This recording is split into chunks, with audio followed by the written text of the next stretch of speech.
लीजिए, मैं एक बार फिर वापस आ गया और हम कहाँ थे। हम ये कह रहे थे कि चेंज इन वेलोसिटी यानी कि वेलोसिटी में जो तब्दीली होती है यानी एक्सेलरेशन जो है या वेलोसिटी जो है वो एक्सेलरेशन टाइम्स टाइम के बराबर होती है। और यहाँ पर फिर हमने वी एफ मालूम किया था। वी एफ के बारे में हमने कहा था कि अगर इनिशियल वेलोसिटी हो तो वो v i plus a t यानी कि एक्सेलरेशन टाइम्स टाइम के बराबर होगी। और इसको अगर मैं थोड़ा सा चेंज करके लिखूं तो v f minus v i is equal to a t हो जाएगा, यानी कि final velocity minus initial velocity is equal to acceleration times time.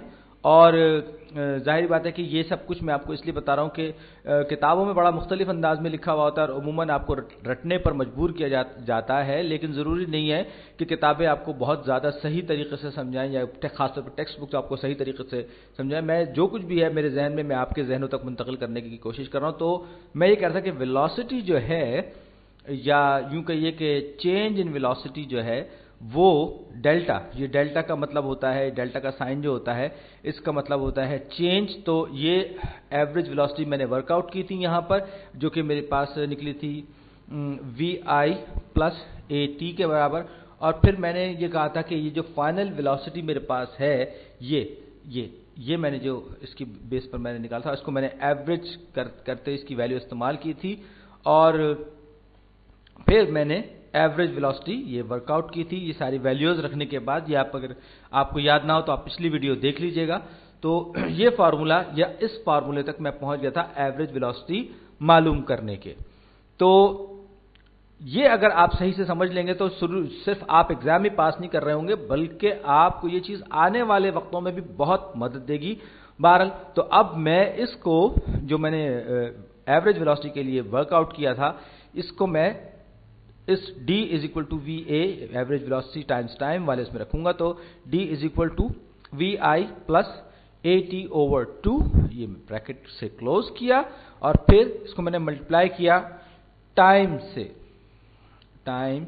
तो ये हो गया जनाब मेरे पास v i t plus a t square, t t से मल्टीप्लाई हो गया और डिवाइडेड बाय 2।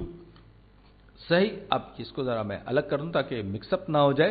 तो initial velocity times time plus acceleration times time square, time का स्क्वायर यानी टाइम स्क्वायर नहीं है ये, तो डिवाइडेड बाय 2।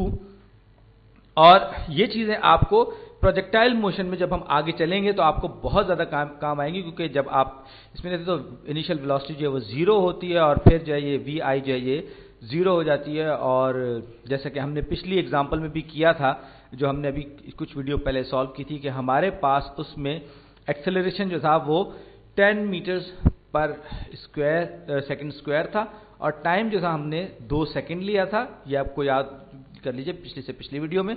और इनिशियल वेलोसिटी हमारे पास 0 थी। तो वही प्रॉब्लम मैं दोबारा इस इक्वेशन की मदद से सॉल्व करूंगा। तो इनिशियल वेलोसिटी 0 हो गई, वो टर्म खत्म हो गई। अब मेरे पास क्या रह गया, मेरे पास रह गया एक्सेलरेशन जो है वो 10 मीटर्स पर स्क्वायर और टाइम को मुझे स्क्वायर करना है। याद रखिए ये टाइम स्क्वायर नहीं है बल्कि टाइम स्क्वायर्ड है, यानी कि आप वक्त की जो पैमाइश है उसका मुरब्बा ले रहे हैं, उसका स्क्वायर ले रहे हैं। और ये जो स्क्वायर है, ये जो टाइम का जो स्क्वायर है, ये सिर्फ यही नहीं कि बल्कि टाइम की क्वांटिटी जो है वो स्क्वायर होगी, बल्कि उसके यूनिट्स भी स्क्वायर्ड होंगे। यानी अगर आप सेकंड को ले रहे हो तो सेकंड भी स्क्वायर होंगे, यानी कि 2 टाइम्स 2 का स्क्वायर 4 और सेकंड का स्क्वायर सेकंड एस, अगर आप स्क्वायर ले रहे हो तो एस स्क्वायर्ड। इस सबको मैं डिवाइड कर रहा हूं 2 से मैंने इसको डिवाइड किया। तो ये मेरे पास आ गया 20, डिवाइड करने के बाद 40 को मैंने 2 से तकसीम किया 20 हो गया और ये एस से कैंसिल हो गया, स्क्वायर से कैंसिल हो गया, मेरे पास मीटर में आ गया।